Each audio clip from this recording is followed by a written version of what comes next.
Hi again, it's Ryan Miller with Etna Interactive. We're here today to talk about pay-per-click advertising and specifically the 5 biggest and most common failures that we see when medical practices start to use paid search advertising to promote their clinics. So let's just dive right in and talk about the first of those 5, which is dipping a toe in the water. I think for a lot of clinic owners, they look at paid search advertising and they think, it's probably safer if I come at it with a really small initial spend. And the reality is that you need to spend at least $1,000 a month or more in pay-per-click advertising in our space before you can reasonably expect it to work. And you say, well, wait a minute, why that? Why such a big number to start? Well, let's think about a couple of basic metrics. On average, in the elective medical space, we see that clicks cost between $2 and $20. You can certainly find them for less than that and more than that, but most of them fall in that range. And when we look at how many clicks are required just to get a lead, now to be clear, this isn't a new patient. This is just a lead, somebody who has expressed an interest in a service from your clinic. It can take between 100 and 300 clicks. So that range, that math is super easy to do. You might easily pay $6,000 for a single lead, again, not a patient.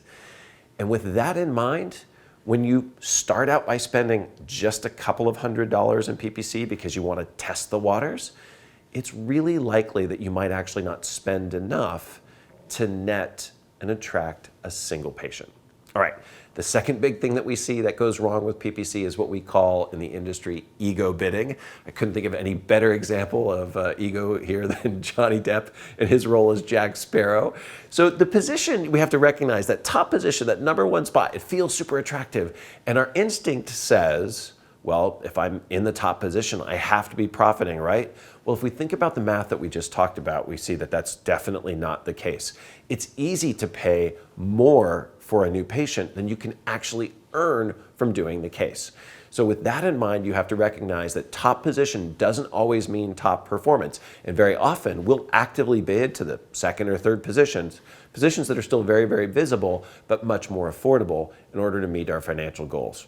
All right, so the third thing that we see that happens here that's a big fail with PPC is following like a lemming. Now, fun fact here, a 1958 Disney film called White Wilderness is this movie that popularized the idea that lemmings, these rodents in the far north, commit suicide. They follow each other to their doom.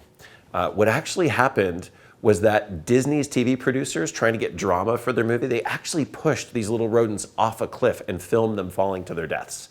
So whether it's because you're following a competitor blindly without really understanding whether their PPC campaigns are working, or you're being pushed by somebody outside of your organization to do something that's not for your own good, I think either example works here. Because what we don't know from the outside looking in at other people's PPC campaigns is whether or not their mechanics, their PPC advertising is actually working to profit for their clinic. So, my slightly sarcastic joke here is if your friends bid themselves into a loss, would you?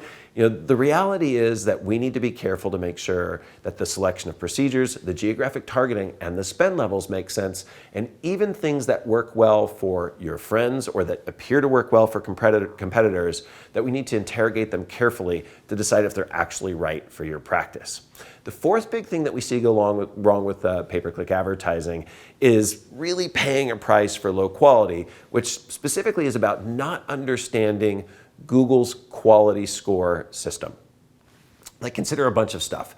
They look at your selection and grouping of keywords, the relevance of those keywords to the content of your landing page, and the content that you write up for the ads that appear on Google search results. They look at the historic performance of your campaign and a variety of other factors. And in looking at all of those things, they assign back to you a quality score. You say, well, why does that matter, Ryan? Well, the reason why it matters is this, the ad rank formula. The ad rank formula multiplies what you're willing to bid for any given keyword search times your quality score. And obviously, the higher your quality score, the less that you have to pay to earn a top position in those search results. So by omitting and not being aware of quality score as a factor, we see very often that pay-per-click advertisers pay much more than they have to because they're letting their spend rather than their quality be the main driver for their ad rank. The fifth and final thing that we see here is just really operating off the rails, right?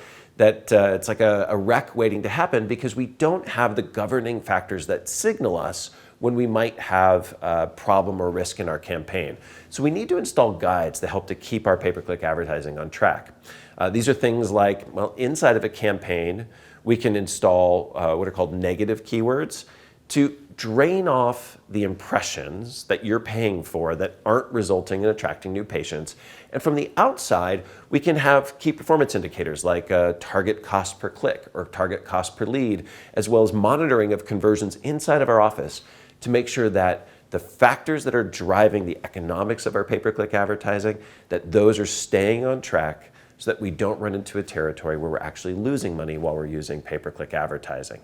The cool thing is all 5 problems, they have one solution. And sticking with my bad theme here of old movie posters, I was actually kind of surprised to see, I was tempted at first to focus on the one thing, the ring that ruled them all, the one solution that could solve all 5 problems.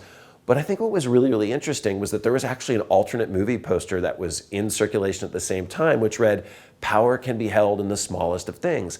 And what we found with pay-per-click advertising is that modeling, which is a fairly small activity, predictive modeling can help us avoid all of these problems. Specifically, it helps us right-size our spend and figure out how much do we need to spend to achieve profitability inside of our market and to achieve our specific financial goals.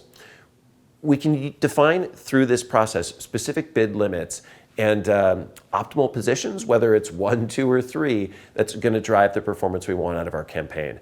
We can test different types of competitive bid strategies and make sure that we're going to be profitable rather than just blindly following the competition. And then really shine the light on where do we need to engage in what's called CRO or conversion rate optimization in order to achieve our goal. And finally, we can get really clear signals back if we've done the modeling in advance about when risk is popping up inside of our pay-per-click advertising campaigns so we can push that back down. I guess probably the bad analogy there to stick with is we can toss risk into the fires of Mordor and completely quash it so that we don't lose money when we're engaged in PPC. Now, this particular process is something that we've developed internally. It's something that we've been recognized for nationally. Incredibly proud of our team there.